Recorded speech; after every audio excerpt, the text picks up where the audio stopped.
Hello friends, welcome to my Assam Kitchen YouTube channel. আজি মই আপোনালোকৰ আগত লৈ আহিছো উৰহিৰ গুটি আৰু কাৱৈ মাছৰ তৰকাৰী। প্ৰথমে মই উৰহিৰ গুটিকেইটা মই অলপ ভাপ দি লৈছো। ভাপ দি লৈ তাৰ পিছত বেছি টাইম নহয় অকণমান টাইম ভাপ দি ল'ব লাগে যাতে মানে উৰহিৰ গুটিত থকা লেতেৰা বেয়া বস্তুবোৰ ওলাই যায় আৰু অলপ যাতে ভালদৰে সিজি যায় সেইকাৰণে আগতীয়াকৈ অকমান ভাপ দি ল'ব লাগে। ভাপ দি লৈছো মই। এতিয়া এখন কেৰাহী ললো। কেৰাহীত তেল দি কাৱৈ মাছখিনি ভুনা কৰি ল'ম। ভালদৰে ভুনি ল'ম।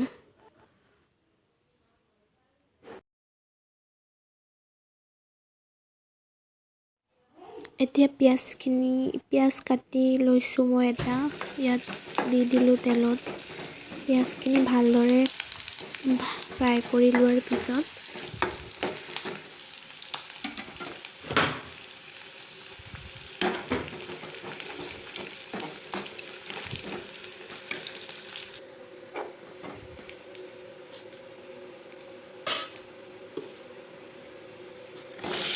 এতিয়া মাছখিনি ঢালি দিম। মাছত মই হালধি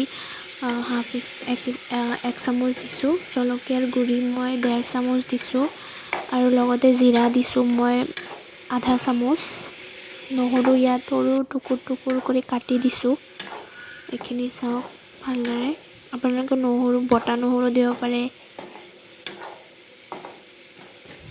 এয়া চাওক এইখিনি ভালদৰে ভুনি ল'ম।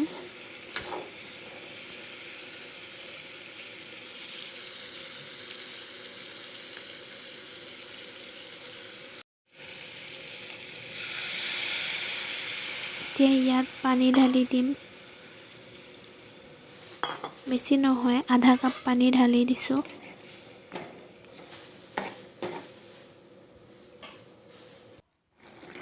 এইখিনি অকণমান উতলাৰ পিছত মই মাছখিনি উঠাই পেলাম আৰু জোলখিনি ৰাখি দিম।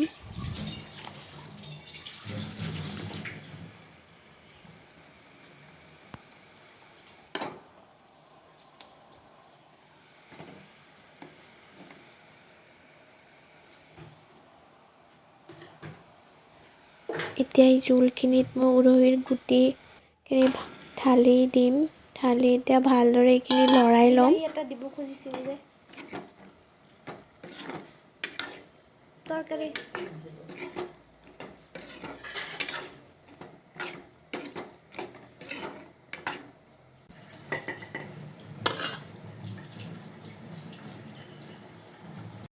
গুটি অকণমান ঢাকি দিম। ঢাকি দিয়াৰ পিছত যেতিয়া চাম জোলখিনি শুকাই যাব তেতিয়া মই কাৱৈ মাছখিনি ঢালি দিম। এতিয়া এইখিনি ভালদৰে লৰাই লৈ পানী ঢালি দিম। প্ৰয়োজন অনুসৰি পানী দিব। গোটেইখিনি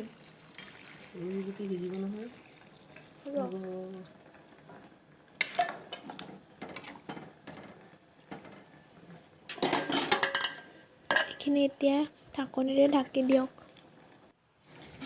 এইখিনি উতলাৰ পিছত যেতিয়া অকণ জোল থাকিব তেতিয়া ধনিয়া দি দিব।